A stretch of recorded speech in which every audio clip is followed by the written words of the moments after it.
Okay, this is take two on love and happiness on Friday. So, welcome to this live conversation that I'm about to have with my good friend and co conspirator in helping people find love, Jeffrey Platt. So, Jeffrey will be joining me shortly online. And here I go. I can add him onto the camera now. Okay. So as I'm bringing Jeffrey on, Jeffrey is working with successful men to find well matched mates. And so I'm really looking forward to bringing him on because I'm also working with women who are looking to find well matched quality mates. Hey, Jeffrey. Hey, what's up? Half? Oh, I never seen this like half kind of thing. All right, let me set me up here because I'm having some difficulties here. One second. Yeah, no problem. I've been doing your intro in the meantime. Okay, So cool. yeah, so I was talking about how both of us are doing work with couples, helping men and women. You working with men, me Mm-hmm. working with women, to find well matched. I saw that in your profile. Well matched Mm-hmm. mates. Is that right? Yes. Okay. Yeah. So I think that that has really been like the name of the game in dating because anybody can like probably get out there and anybody can probably date, but the idea of finding well matched mates Yeah. is something that's not as easy of a challenge. Am I upside So, down? yeah, you're upside down now. All right, let's do this then. Okay. I have to use my iPad because my computer is having some issues here. So let's see if this Oh, yeah, works. no problem. All Take right, your there we time. go. There we go. Oops. Yeah. Hey, Sean. So, for those of you that are watching, would love to hear your ideas, your feedback, your comments about love and relationships. I know some of you watching are in quality relationships, so would love to hear your stories about how you found your mates. And so, I guess Jeffrey, if you're ready, Yeah. Well, thank I you for would love to having hear. me. Yeah, first off. Yeah, Yeah, it's our no second time problem. doing this, and yeah, just really grateful for the opportunity to connect with your audience, and yeah, hopefully deliver some value today. Yeah, Yeah. awesome. Thank you. So, do you want to just begin by telling us a little bit about what you do in your work with men and how you help them to find in love and relationships? Yeah. So yeah, basically my work, I've been doing this for about almost 9 years now, and yeah, my work with, I did start off with doing both men and women when I first started doing this, and then I switched to just men over the past 3 or 4 years. I just felt more resonance with that, and felt that my own personal journey could serve a lot more powerfully with guys. Mhm. And yeah, it's one of those things where yeah, now I feel really in alignment with that. And so my work with guys now is helping basically good guys that are confused, struggling, they've maybe plateaued in terms of their dating, and they're really wanting, the guys that come to me are monogamy minded, meaning that they're wanting to be in a relationship, ultimately with Mhm. their well-matched partner, woman. And yeah, and just helping guys navigate what that looks like. So basically undoing a lot of the programming that we get as guys around emotions and around masculinity and all of that. And I call it, getting rid of the static of who we are Mhm. so that we can turn up the Mhm. volume of who we are, the purest expression of who we are individuals, right? So taking I always talk about, instead of fitting ourselves into the archetype, fit the archetype into us, right? So instead Mm. of having, oh, an archetypal man that's masculine and all that stuff looks like this, so I need to be like that. Whereas like, no, Mhm.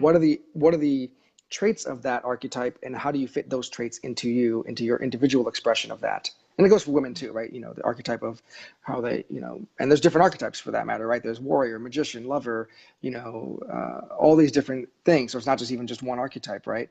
But Mhm.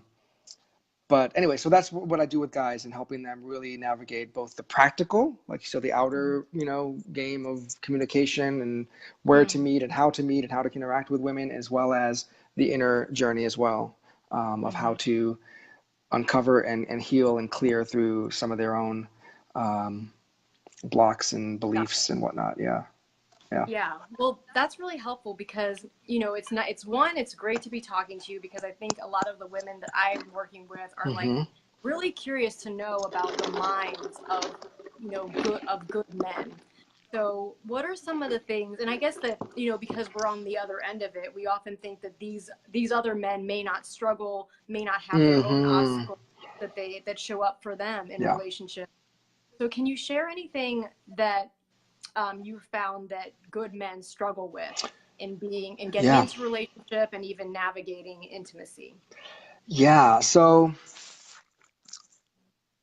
the first thing I'll say is that, yeah, we definitely struggle. We have our own issues, right? I know that, women, I think in general, tend to have more support available to them. One, because women tend to be um, more expressive in their frustrations and willing to be vulnerable with their sisters, and so that's one thing. Whereas men tend to retreat and have their own stigmas around expressing vulnerability and frustration, Mm-hmm. especially when it relates to sex and love and women and dating, right? So that's a challenge from the get go, right? But I think a lot of men definitely have in my experience have difficulty in expressing themselves cleanly and consistently with women, right? That's one of the biggest Mm-hmm. challenges is how do I, especially now with the whole Me Too movement and things get really dicey and nuanced with things. Um, but yeah, how to really, especially if you're a good guy and you consider yourself as one, right? Versus anyone that's prided himself on being an asshole or a bad guy, that's different.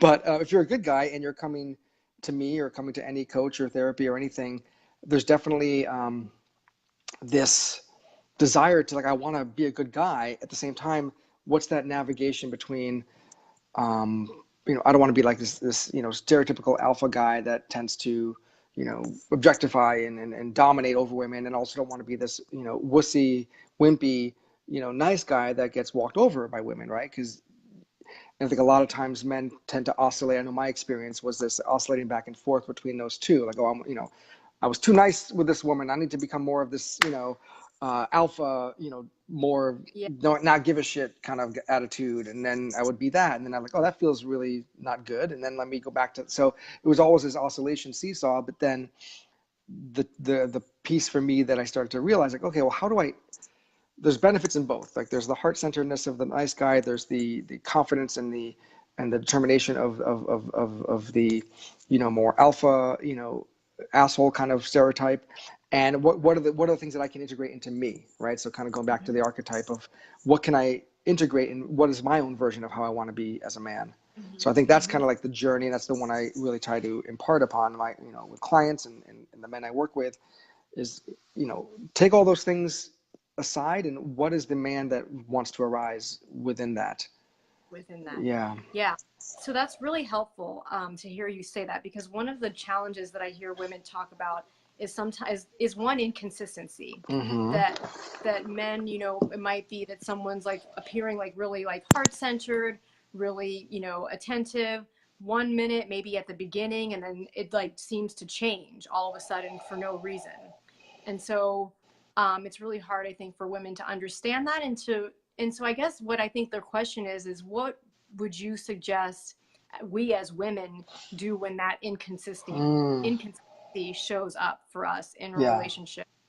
Well, yeah, I would say, well, I did a post on this recently around, friendship, three things to track in friendship, which applies to like kind of all relationships. And, you know, the context for it is like, what are some things that we can kind of pay attention to in terms of what really fulfills us in a friendship? And the same thing can apply to dating, especially in relationships that are romantic, is, the first thing to track is resonance. What is there a resonance between you and, so I'm speaking to the women here, is there a resonance between you and this guy? Like, do you have similar values? Do you have similar, is there an energy? Is there like a vibe that you feel in flow with Mm-hmm. on the first couple dates? Do you resonate with who he is as a man, like what you've seen and observed in him? And maybe if he's a single father, like, how he parents his kid, do you resonate with how he parents his dog or whatever? Like, how do you respect and resonate with what he's about, right? There's Mm-hmm. that, and then vice versa. And then the second thing to track is reciprocity. By that I mean, like, is it, are you the one always reaching out? Are you the one always initiating things? Or is there, like, do you feel like there's an ebb and a flow, a give and a Mm-hmm. take to the interactions, especially in the conversations, right? You go on a date and then he's just silent and he's just asking you questions the entire time, and you ask him a question, he's like not expressive, like those kinds of things, right? And the other one is just consistency, right? Which brings Mm-hmm. back to your original question, is like, is there consistency? Does he show up? Does he say what he's going to do? Does he do what he say he's going to do? Does he say he's going to call and he calls? Does he show up? And a lot of this, I think, from a woman's perspective too, is like filtering, right? Like, Mm-hmm. he's starting to say no to the things, not in a very, like, um, not from a place of entitlement or a place of, oh, I'm going to start tracking everything you do in a spreadsheet. I'm going to start looking at everything you do. And, oh, you didn't call me. You took 2 hours to call me back when you said you were going to call me back in one. Well, you're out. It's not like that sense of rigidity, but it's like the long view, right? Like, over time, like, what's the tracking, the resonance, the consistency, the reciprocity over time. Now that could be over a period of a couple of dates, could be over a period of 6 months or a year. Like, what does that look like? Right. And then Mm-hmm. also, and I use those in a very generic sense as categories, because there's no hard and fast rule for each of those, right? Because you may feel like, Right. oh, I'm okay with talking a couple times a week, where some women Mm-hmm. might want to talk every day, or like in the morning or at night, and like, and obviously, the thread through all of that is communication of those things as those needs arise, and you become aware of them to express those, and then see how those Mm-hmm. are met, by Mm-hmm. by him.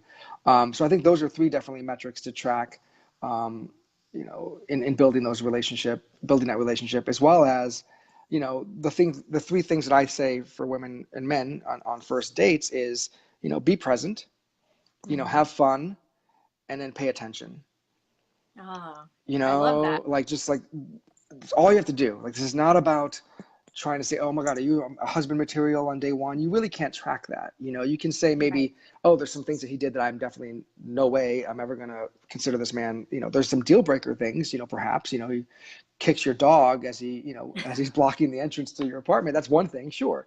But Mm-hmm. I think just, like, focus on having fun, being present Mm-hmm. in the moment, enjoying yourself, enjoying the interaction, getting curious, right? And then paying Mm-hmm. attention, like, just notice what happens, oh, like, I'm just noticing this, going back to the resonance and reciprocity and consistency, like, cool, start to notice some things, pay attention, that's it. And then, Yeah, and then love. as you discern over time, how do you feel, how do you show up when you're with him? How does he show up when you're with you? What is the dynamic between the three of you? I'm sorry, the three of you. Mm-hmm. What is the dynamic between the two of you? We brought in a It third could be person three, here. maybe the dog. But, like, what's the dynamic Oh, between the right, the two of dog. you? Um, but yeah, so I would say those are some things to kind of, like, Track. track, or, attention and whatnot. But definitely they're important. Great. Yeah, Yeah, you brought up like a really like some really helpful tools. So I really like this, like, the attention, the being present, and what was the third thing? having fun. Yeah, yeah, Having fun, of course, yeah. having fun. Because otherwise, And I I think what's the point, right? Because if you're on these dates and you're in this serious, like, I think a lot of dates, that I've been on, and before I met my wife, like, they can get in this interview mode, right? And as yeah, this, like, depending on how eager, either person, man or woman, to look for a partner, it can get into this really, you can feel that energy of, like, oh, I'm evaluating you as a potential mate on the very first date, right? And then, one thing I really, cringe whenever I hear people talk about is, like, oh, I knew from the moment I laid eyes on her that she was the one, right? And it's always, in hindsight, from a quote unquote successful couple, right? Because I'm now with her, but I knew when I first met her that that was it, and, like, and that's great if that is that true for that person's experience.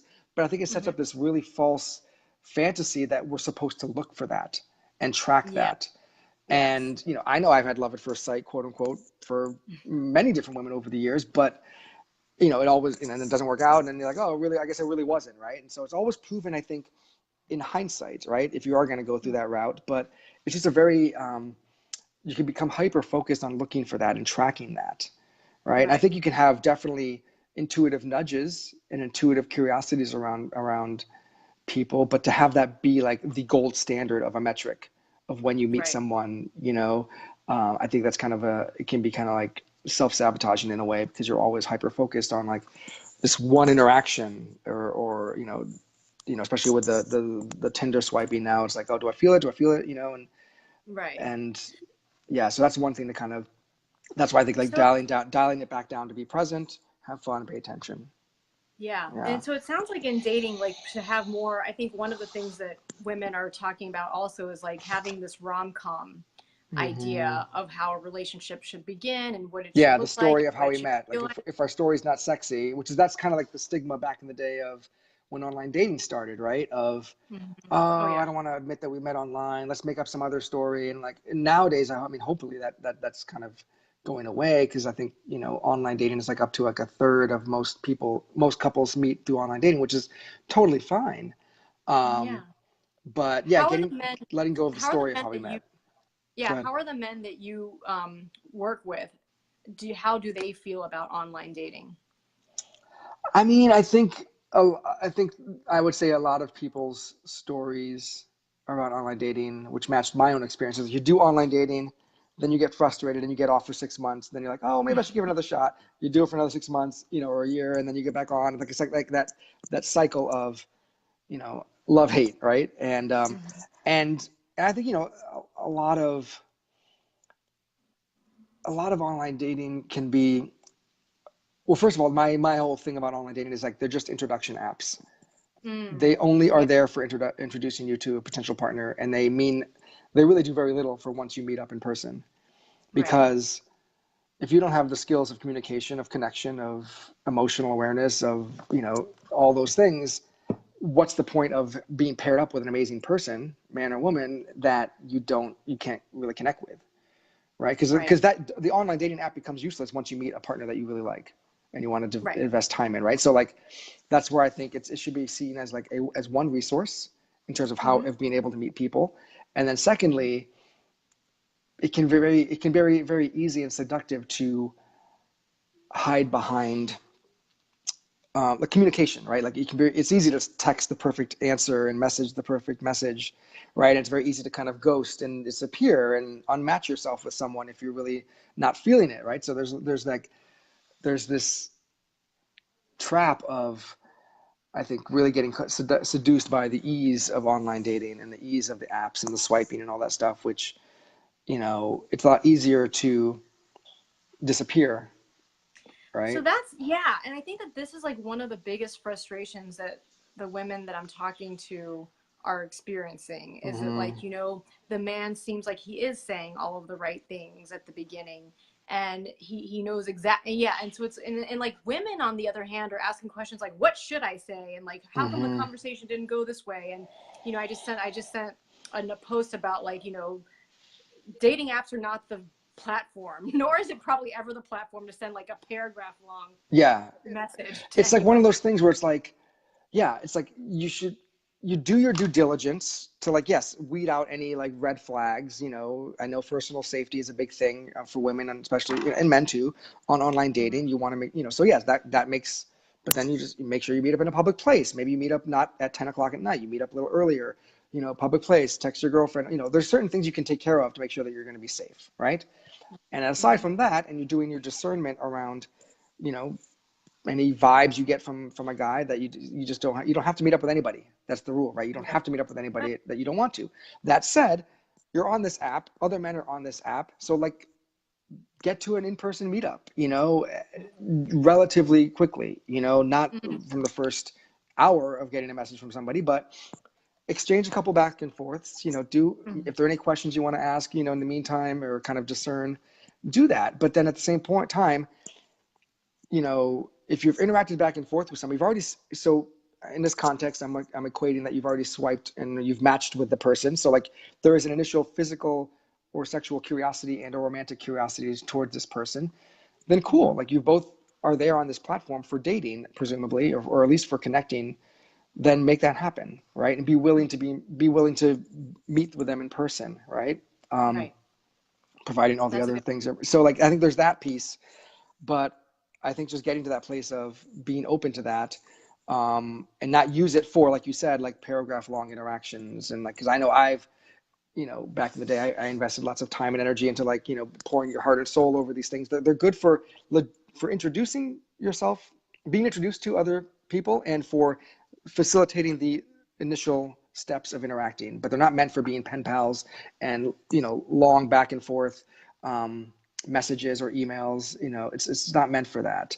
And that's where I think a lot of disappointment can happen, right? Because you do all this stuff and you create this false hope and building up this fantasy of who this person is and how amazing the connection is. But then if you don't Yeah. really do something about that in real life, then It's right. And so I really disappointing. like that. I think something that both of us talk about is this idea that like it's not realistic to expect that you're gonna know from the first 2 dates or the first 3 dates whether this person is the one for you. Like that's there can be that feeling, but it's not necessarily realistic to think that you're going to know that from Mm-hmm. your first interactions. So really the process of like finding a person that is a good match or well matched for you is almost like a selection process or a weeding out process where you're first like deciding which people are not the people that you want to continue to even Mm-hmm. move forward with or date. Not do I want to like be with you forever, but do I want to have continue to date you? Do I want to continue to get to know you? Yeah. So this question of deal breakers, I think, comes up. What do you what do you think? I think that we talked about some general deal breakers. Are there deal breakers that men have for women? Yeah, good question. Yeah, because I think the deal breaker is, and it's also like I think I guess I'll zoom out for a moment and say like the con the context that a lot of my coaching and I think dating is a process of this as well is data collection and course correction. Like to simplify, right? To simplify it, like you're collecting data on yourself, Mm-hmm. on how you show up in the dates, how the other person's showing up and you course correct as you go along, right? Because if you're not course correcting, that's where you get into the place of making the same mistakes over and over. Like if you keep Mm, attracting the same man or the same woman repeatedly over and over again, then something's going wrong in either or both the data collection or the course correction. You're not doing something different, right? mm-hmm. If you're continually saying yes to the same kinds of guys and giving them another chance or the benefit of the doubt, then something's on your end that you can take responsibility over to course correct and experience some different results. Mm, Um, that's and powerful. then, because it's kind of like we've all had those moments, whether either personally in ourselves or in observing a good friend of ours, that where they kind of keep dating the same kinds of guys and keep saying yes to the same kinds of guys or the same kinds of women, and like, well, Mm-hmm. dude, or what's you kind of can get a vibe, right, from someone, if they match the similar profile to someone you've been dating the same kinds of person over and over again, then do something different, right? Start saying, the sooner you say no to those kinds of partners that are not a good match, the more you can kind of start to course correct. Mm-hmm. Um, and so as far as men, I think looking at deal breakers, I think it goes back to the self-awareness piece of what that I go back to. I say I always hesitate to say like, oh, you're going to attract an amazing, vibrant, sexy woman that's, this physique and this kind of personality. Cause like, I don't know what that's going to be a good match for each guy. And same thing with Mm-hmm. women, right? So I always say like a well matched for you and you particularly, Mm-hmm. right? Cause a lot of times I know a lot of couples that are with partners that like objectively, they may not like on paper, you may know, oh, wow, how do they really jive well? Cause they don't seem really like a good match, but they are a good match, right? Mm-hmm. Because through whatever personal journey or personal growth that they've done, they've uncovered what really they need in a partner, right? That's Right. going to have them really thrive in a relationship. So I would say like, yeah. So I'll pause there. Yeah, I think that the thing about, well matched and you're coaching men on being able to know what that Mm-hmm. is, like what they actually need in a relationship to thrive. A lot of women are going back and forth between this, like, are my standards too high? And then feeling like they lower their standards to a place where they're too low. So I Mm-hmm. really like this idea Yeah. of, finding somebody who is well matched and what does that actually mean and how do we go about finding it? Yeah. I mean, I guess the process, for that is definitely, I mean, I think elevating your search for a relationship. It's kind of like it's a duality. It's like elevating the search, making this a making the search for a partner or potential partner a priority in your life. So investing Mm, time, energy, money, and study in this area, right? Just like you would if you're trying to build up your net worth or your portfolio, or if you're trying to get, in shape, you would hire a personal trainer or a nutritionist or whatever. Um, but not to the point where like it's an obsession, right? So it's like yes. that kind of fine line between okay, I want to make this important. Let me start to educate myself. Let me start to learn some best practices. Let me start to look at my own self instead of blaming, men or women. Let me look at my own journey. And then at the same time, not letting that become like you're hyper obsessed or every man like going to like love at first sight thing of like, oh my God, are you my partner? Are you my partner? Are you my partner? Right. Yeah. Um, Right.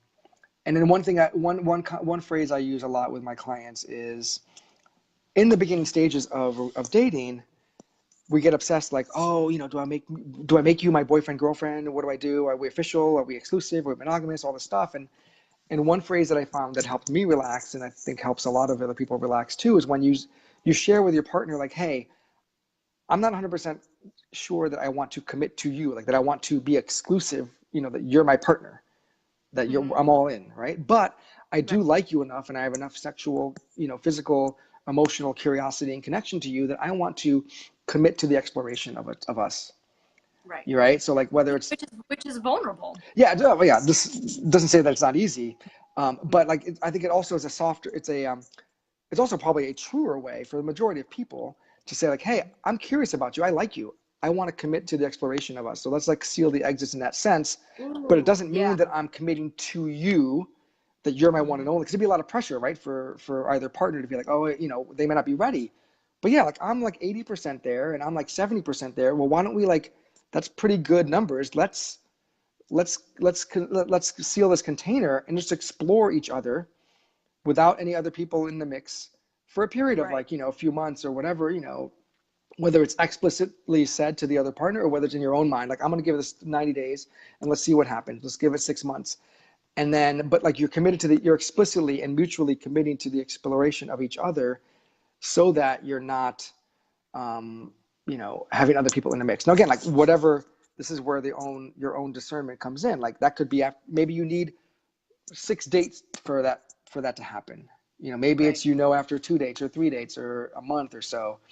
But I think that context, when it's shared with the partner and agreed upon with the other partner, can really feel good without the pressure of like, saying that they're the one, right? Right. And then like you're 100% my partner when you may not know. Right. Right. Well, we've got a few people joining us. So if you guys have questions that you want to ask Jeffrey or ask Mm-hmm. Guy about love or share your own experiences about love and relationships, we'd love to hear from you guys. So Jeffrey, you were just talking about, I think that what you're also talking about is that there's a pace in Mm-hmm. getting to know someone and dating it's not realistic to know that this person is the one in the first date. And nor is it that necessarily healthy to commit to exclusivity within a short time period. I'm going to say healthy, but I'm going to say that it may not be um, setting up a pace for the relationship, enough time and space to really get to know each other and maybe authentic to commit to Yeah. exclusivity very early on in the relationship. But what I really like about what you said is being able to commit when you like someone, being able to commit to exploring, Mm-hmm. and that committing to exploring does not necessarily mean that you're committing to being with that person forever. It may not even mean that you're committing to being with that person monogamously or Mm-hmm. exclusively, but that there's different stages of commitment along the way.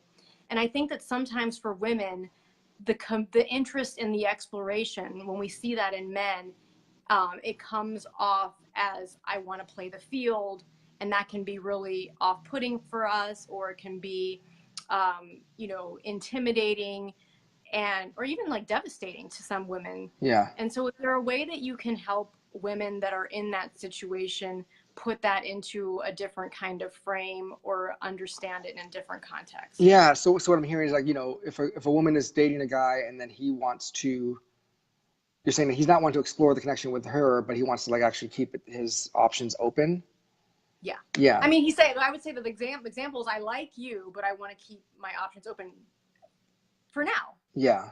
Yeah. And I think this really comes down to your own self-awareness and what really is, the phrase that I use a lot is, let who you are be the filter, right? So let who you are and what you're a stand for, what you're not a stand for, what's okay, what's not okay, be the filter. And like a lot of times, if you are the kind of woman that like, hey, that really doesn't work for me. I'd like to, if you don't know now, that's totally fine, Mm-hmm. and this is where like, the own self-care journey as a woman, you need to like, know that you got your own back and reach out for support and resources if you need it.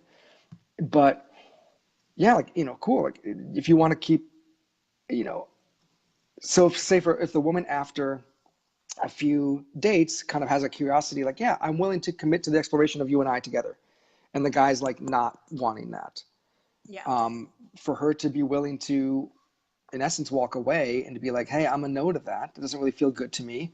I don't want, and maybe it's, and the guy is, and this is also not to demonize the man, like for not Right. knowing. You can't make somebody Right. wrong for not being sure or not knowing. Cause it may not be like, oh, I just want to, get as much action as I can, while we're in this exploration of you and I, like that's one thing.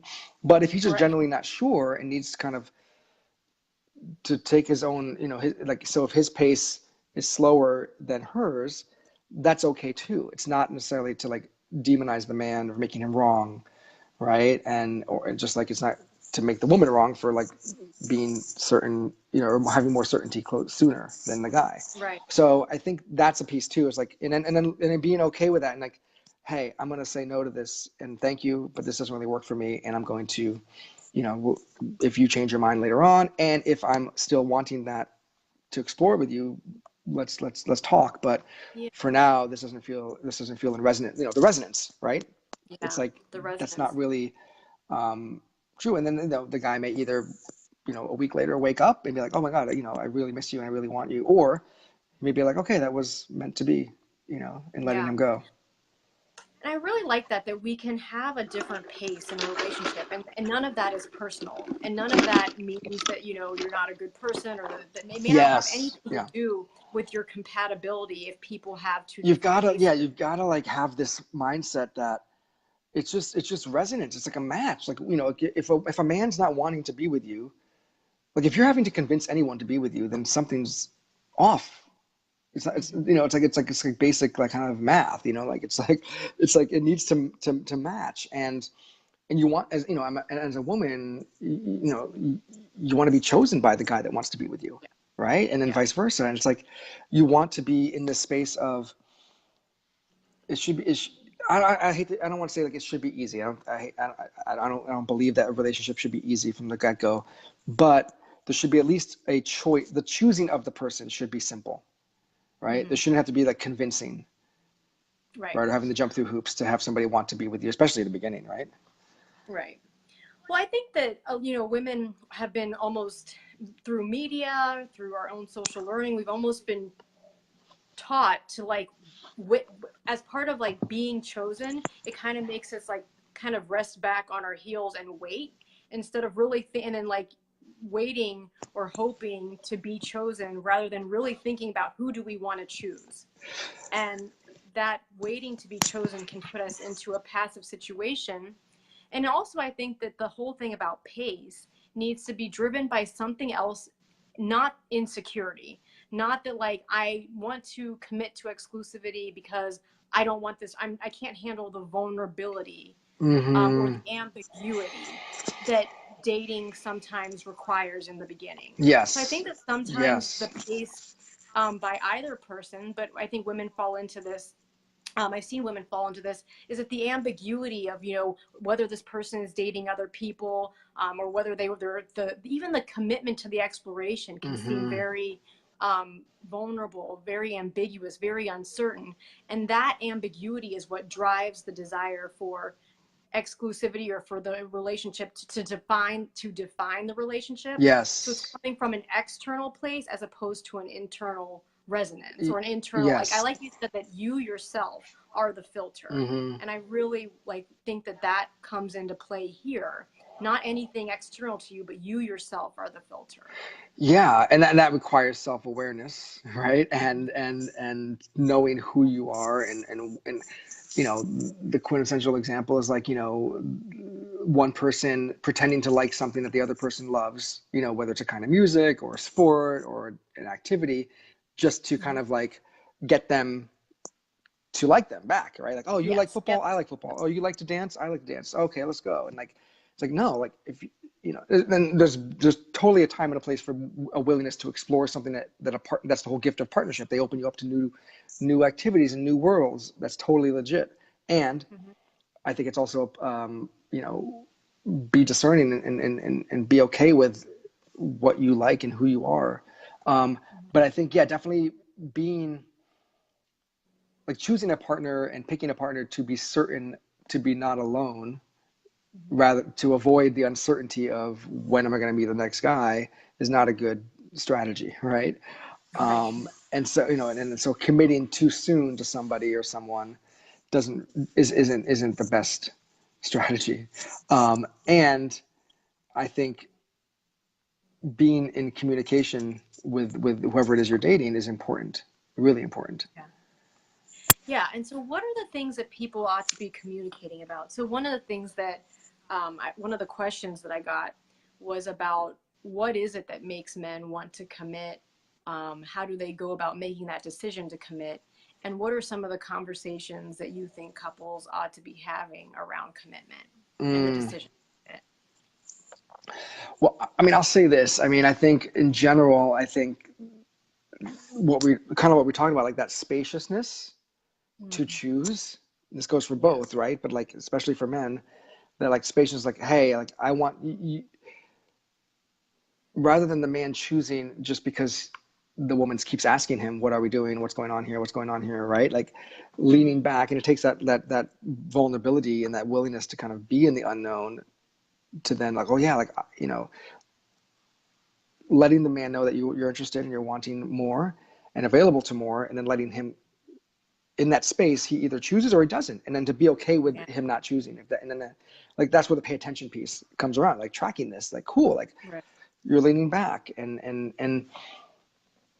because I think too many times we tend to in the insecurity we grasp for certainty, right? So when we're uncertain, we crave the certainty. I'd rather have certainty, even if it's premature or not even the right match person, but I'd rather be certain that I have a partner, even if it's not a good match for me, than to be the uncertainty of no person in my life. Right. So Right. I think definitely that piece of just being okay with the unknown and being okay with and this is to mean to like be coy and silent and not express your Right. attraction, your desire, or anything like that, but to be okay with leaning back and letting the other person come toward you as well. Yeah, I like that. And so I think that sometimes there's a misunderstanding about the leaning back. So either, well, one, I actually recently read the statistic about specifically successful women were used to having success and perhaps being in control, being Mm-hmm. able to get what we want in certain situations. However, in relationships, when there's the vulnerability of uncertainty, that sometimes we try to control the outcome by either saying like, let's go like full throttle, are we in a relationship, like is this going somewhere like tomorrow or not? And if it's not, and I don't have that certainty and that clarity, then I'm bouncing and I'm just like ending, Mm-hmm. I'm getting out. And so is there anything that you and I think that, if you're acknowledging that part of this navigating towards intimacy and commitment is about being able to have space and Yeah. being able to inquire and be curious with that, when we see a man like kind of, I like what you said, like being aware, when you see a man kind of like step back for a second, I would say that for women, we can't necessarily become one aggressive about that, and we also Mm-hmm. can't withdraw. So, like, how would you suggest that women and men find the balance in this space, this uncertainty, but specifically how women can react or relate and understand when a man kind of steps back like that? Yeah, I mean, I think again, like there's different, specifics of different contexts, for each scenario. But in general, I would say like if he's taking some space to allow that, but Mm, but to not allow the space and then be in your own little corner and then like looking and observing, like world tracking everything, right? Like to do that, it's okay to give the space, but then like turn up the volume on you living your badass life, yeah. right? Because Yeah. that's gonna, one, you're not putting all your eggs into one basket of, your happiness is not dependent upon this man, right? Mm-hmm. And then also you're living, it's attractive. People that live their lives and are thriving and, liking what they're doing with their life and having friendships and, doing what they want and love are sexy and attractive, right? That's kind of like a basic, right? Versus, Right. and this goes both ways. Like, the man that's kind of like, hovering and waiting for the woman and tracking. And, this is where like the you know, not getting yourself lost in someone else, right? Especially in the dating, the getting into fantasy and all this stuff. And so I think, yeah, like it's okay to allow space for a partner to give their, um, to contemplate, to check in, and for them in service of them coming back with more clarity. Now, if the guy's Yeah. just doing, and here's the thing: is if the guy's just taking his time and just like going out and like getting drunk and hanging out with his buddies and not really doing his own work to find out if he wants to choose and be with that woman, that's different, right? That's but if you can trust that he's doing his work to contemplate and reflect and then but at the same time you not waiting for him and then Right. and actually living your life and thriving and doing your self-care, connecting with your girlfriends, all that stuff. I think that's important. So I Yeah. think that and then also you won't be waiting around. And then I guess there's always like a time and a place for communication, right? There's Mhm. always cool. You want to take a break? Cool. Then cool. Let's touch base in 2 weeks, Yeah. and then set the parameters, basic, upfront communication and agreements, Yeah, and come I've into play. actually I've been talking to women about that we're often like waiting for men to set the parameters. Mm-hmm. Like they're telling us when they will call us, and that kind of leaves us disempowered to be able to pace the relationship according to what feels authentic to us. And so I've been talking to women about taking the initiative to say, even after a first date, not pushing to be able to say like, yeah, we'll meet, like, let's do this again. This was so much fun. That's like so the automatic response of being able to say like, I had one woman say that she started saying after every date, I've committed to taking space after every date to not decide what I'm going to do next. So if I'm interested in seeing you again, I'm going to reach out to you. Interesting. Okay. So she'll say this to the guy at the end of the date. Yeah. Huh. Okay. And then how is Yeah. that met? What's been the response? Well, it seemed like it worked. It worked really well. I think that she's in a relationship now, or she was in a relationship when I last saw her. So I think that it ended up going well. But Sorry, I the guess, the connection just dropped for a second. I couldn't. I was asking just about the how was it met by the guys? yeah. I said I think that it went well. The last I saw of her, she was in a relationship, Okay. and so, but I guess that like it's one of the things that I'm working on with women is being able to have a sense of, like I think with men, you were talking about, being authentic, yourself is the filter. I want to also teach women how we can also be more empowered in the relationship where we can start navigating and asserting according to what we want and desire Mm-hmm. as just waiting to see what men want, whether we can be chosen or not. Mm-hmm. That I would want to empower women to be more assertive in getting what they want in relationships, as Yeah. opposed to waiting to see what can be offered so that we can say yes or no to Mm-hmm. it. Yeah, I have this theory that the majority of relationship problems stem down to people not advocating for themselves. Yeah. Yeah. Right? Where like if most people, again, like when I say advocate for themselves, that does not mean I need to get what I want every time I advocate for myself. It's more like, hey, at least the expression of it. And then Mm-hmm. so like, if so when you advocate for yourself and ask for what you want and what you need, then it's up to the other person, ideally a mature, conscious, partner, then gets to step up to the plate or not. And that's when Yeah. when the person steps up to the plate, you get to discern, especially in the early stages of dating, are they showing up consistently? Is there Mm-hmm. reciprocity? Is there resonance? Are they responding and listening to and course correcting based on the feedback you're giving them or the request that you're giving them? Right. And so as far as like you know, there's a question there from Michelle. But yeah, so I think there's definitely like a space, a time. We all have the opportunity at any moment to advocate for ourselves, for what we Mm-hmm. need and what we not. Now, And then the flip side of that also means that we need to also listen to when the partner advocates for themselves too, right? And that's where Right. communication and all those skills come into play. But I would say, yeah, you get to advocate. So at the end of a first date, you know, if you're not 100% sure and you want to, you know, and also, you know, you can get curious too, like on, you know, what, you know, hey, what was this like for you? And, you know, Yeah. is there a desire to meet up again? Um, Asking the other person too. So there's different ways. And again, like this all goes down to data collection and course correction. Like Yeah. try it I out, really like that. experiment, like Yeah. experiment, see what works. Again, like everything that I've said here, everything that you've said, like it's one perspective that we tend to feel is an optimized option to look at. But like try it, take some action, collect some data, and course correct, you know, for you in your way, in service Mhm. of you being the individual that the most self-expressed individual version of you, and also Mhm. so that you can attract, you know, the person and create the relationship that you really want. Mhm. um Yeah. And I yeah think that there's a question here about how do we take the emotion out of within ourselves when someone is wanting space. And I think that we answered a little bit of this yeah before.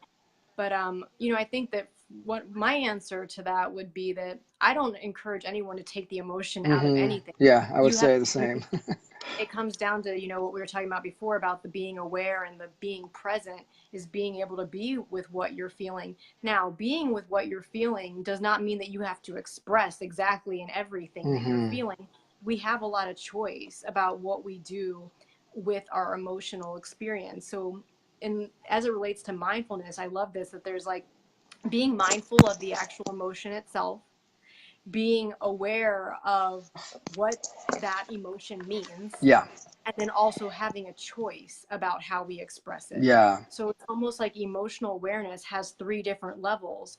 And if we just have the emotion and react to it, sometimes we're missing out from the yes, intuition that can come from it, but also the benefit that can come when we express that emotion in a way that's powerful to another person, that there can be also be a benefit to that. And I really like about what you said, because I also think advocating for yourself is one of the most significant things that we can do in relationship. And you know, I think in what you shared, Jeffrey, you acknowledge that even in advocating for yourself, what you want for yourself and what somebody else wants might be different. So the conflict is okay. And I think often I hear that if like with the women that I talk to, if they know that a man expresses or advocates for something that they want and they know that that is in conflict to what they want, they'll just be like, well, I know that this is like not a match, I know there's a difference, so I'm just gonna, like, you know, go another direction. I'm not gonna advocate for what I want, I'm not gonna express it. Where I would say that it is important for you, if you still are curious, interested in this person, and you see that there's perhaps a difference, that you still take the opportunity to advocate for what you want, even if it might be different than what that person says that they, because sometimes there can be a joining in the middle yeah, and a balance. you're dealing with a human being, right? At the other side of the table, right? So like Yeah. it's not like a you know, computer formula. um and you know, you just you know, plug in this and it's gonna you know, I ask for what I want and this is gonna what's gonna appear magically on the other side, Right. exactly as it is, exactly as I requested it, right? It's a co-creative experience. And so yeah, I definitely you know, and yeah, and I would agree with you, like, you know, to not actually keep emotion out of the equation, but to actually create more spaciousness around your emotional experience, and to, you know, stay tethered to it, to look at your relationship around that, Mm-hmm. right? Especially Mm-hmm. in some, and like what you said, like it doesn't have to be shared directly with the person that you're in the dating relationship with. You have other resources, right? Like vulnerability doesn't mean dump everything and everything all the time with that one person, right? Yeah. Yeah, Yeah. Well, I'm seeing a lot of, you know, comments and yeah, questions about what we're talking about with emotion. So thanks you guys so much for sharing your feedback. And I guess, Jeffrey, to kind of like close things up, I do wanted to know like some practical, like interactional, you know, if we could kind of brainstorm some practical suggestions. I mean, I think that this is really about showing up with awareness in ourselves. And I love these things about, reciprocity, Mm-hmm. resonance, having fun, being attentive. And I Yeah. really like this, like the dating is a process of collecting data and course correcting. Mm-hmm. And that process can be fun and Yeah. exploring, and we should be enjoying the process. Um, and so are there any way, and then so I think that one of the frustrations, of course, that people have is like, you know, spending a lot of time online dating, that it starts to become draining. Mm-hmm. And so do you have any ideas of ways that people can start to, practice this authentic relating, authentic connecting with people other than doing it online? Yeah. Well, as far as like how to practice authentic relating, like in connections with face to face, I mean, the one thing that yeah, like I guess the one tip or tool that I feel is really important. It definitely feels important for like difficult conversations, but like is the concept of like context before content. And Mm-hmm. by that I mean when you share something that's either both really positive or really, kind of vulnerable and edgy, to share the context. By that I mean, what has you sharing it? Like, why are you telling this person? Why are you telling me this? Right? Oh, wow.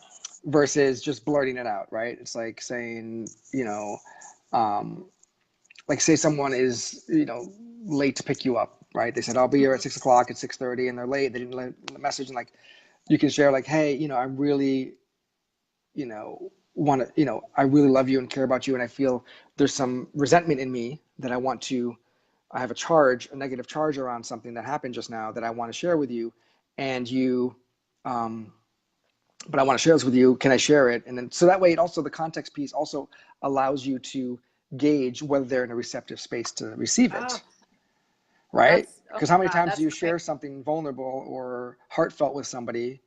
It can go in the other way too, of a compliment. Like you want to share a compliment with somebody and they're like, they just got in, or like they're just really not in a space to really receive it. And then you share it and it's kind of like, oh, it didn't really land really well. They didn't really receive it. Right. So it goes both in all areas of the spectrum. But so that's one tool that I've shared with a client recently. And it's really, really powerful because, um, yeah, Pastor Oliver there is likes that one. Yeah, it's one I Yeah, I learned. like that one too. That's really helpful. Yeah, I learned that a while back, and it's really really helpful, and it helps. I need to remember it a lot of times too, but yeah, it's so like, yeah, it's a really powerful thing. So I can share more about that, but yeah, the context meaning what has you sharing it? Why are you telling me this? Yeah, Michelle loves that. Yeah, and then the content is the actual thing you want to share, right? So Yeah. like say you're giving a gift to somebody, like you can kind of share like, hey, I've been looking around for something and I saw this and it really like totally lit me up and I totally thought of you, and something that you can totally reminded me of our trip when we, to Spain. And yeah, it just adds That's awesome. a little more, it's like a landing pad for what you want to share, if that makes Yeah. sense. And it creates a little bit of a cushion, and it creates Yeah, the cushion, yeah. opportunity to like track that reciprocity, how they respond to it. And if they don't respond to the context well, then maybe this is not the time Exactly. to Yeah, share the like you're context. checking the pulse of the connection in that moment. Are they Right. able to receive Hmm. and what you're wanting to share, right? Yeah. I love Um, that. yeah, and you may not always have the luxury of waiting, right? Like, okay, well, let's wait. Well, yeah, Right. When is that going to be? yeah. Right.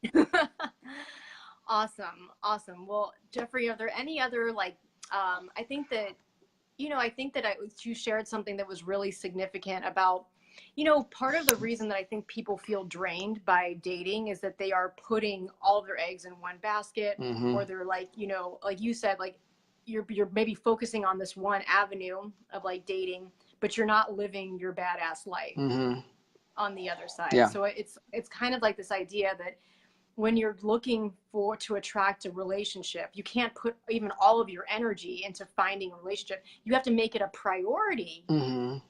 but you also can't make it everything. So you're making it a Yeah, priority, priority but without an also, obsession, right? yeah. Yeah. And part of how we do that, it sounds like, is by also living our badass life at the same time. Yeah, because I experience this with a lot of in my own personal life and also with clients where their life is not really thriving on many different areas of their life, but they're really craving a relationship.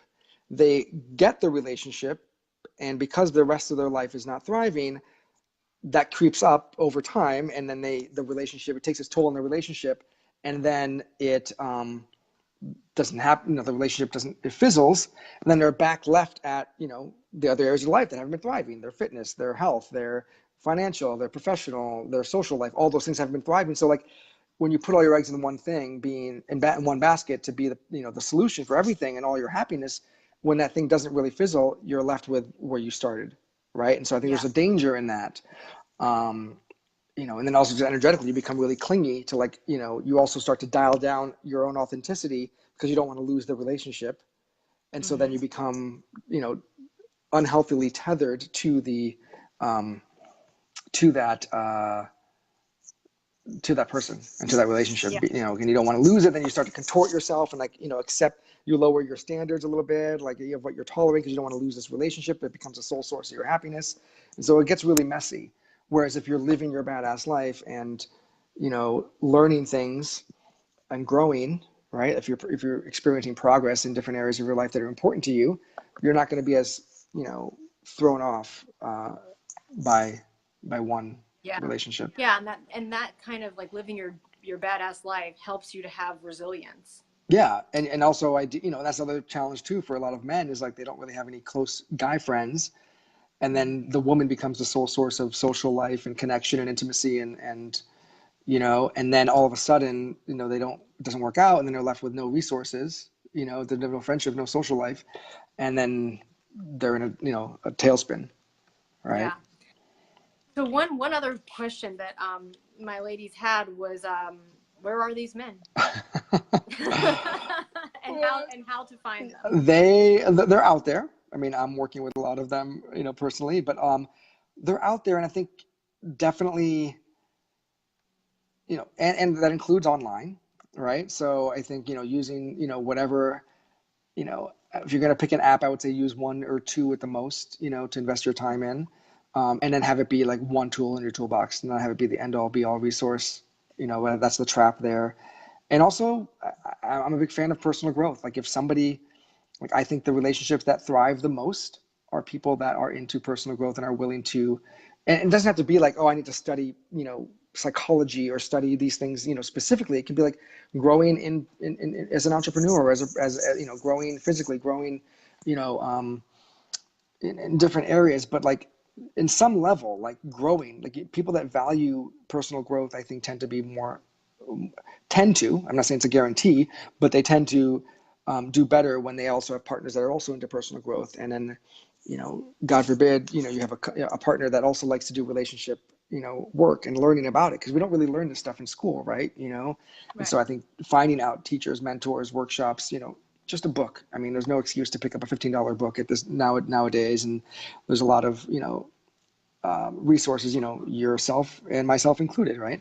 Um, Right. and so I think like definitely, and then it's starting to do those activities that light you up, right? Like going back to the Yeah. badass life, like what are the experiences, activities, and environments that light you up, where you feel most alive? And then wow, like if you can, ideally they're co-ed environments too, but like if you're looking for, if you're a man looking for a woman and vice versa, whatever environment will have the population of people that we are wanting to attract embedded in that. So, I always tell, guys, like, don't make the mistake of going out to someplace only because you want to meet the women that are there, right? Like, Right. if you're going to a bar and a club because you want to meet women, that's the only reason. Whereas if you knew in advance of that night, you would not walk home with any numbers or any interactions with women, would you still go to this bar or this club? If the answer is no, then do not go to this place. Same thing goes to Right. like, baseball games or dance class or whatever. Like, go because you actually are curious about it, and you know, it will light you up, right? Yeah. And you feel more alive in that environment or with that group of people or with that activity. Um, that's like I think paramount to that. So, in addition to the online part, Yeah. you know. Awesome. Well, I think we could go on forever. So Yes. I'm so glad that I think there were so many great nuggets here, and I thank you so much, Jeffrey. Yeah, And thanks for watching, everybody else, and thank you, Michelle, for having me. And yeah, I'm down to do it again anytime. yeah, Um, and thanks all of you guys for watching and for joining us today, and for all of the comments, the questions, and the feedback. yeah, thanks for the hearts and the loves, little dots there. Love it. Right, the self Yeah, validations. the validations. Cool, Michelle. Thank you so much. Yeah, no Yeah, problem. All right, good seeing you, you Jeffrey. too. Take care. All right, bye, Bye. guys.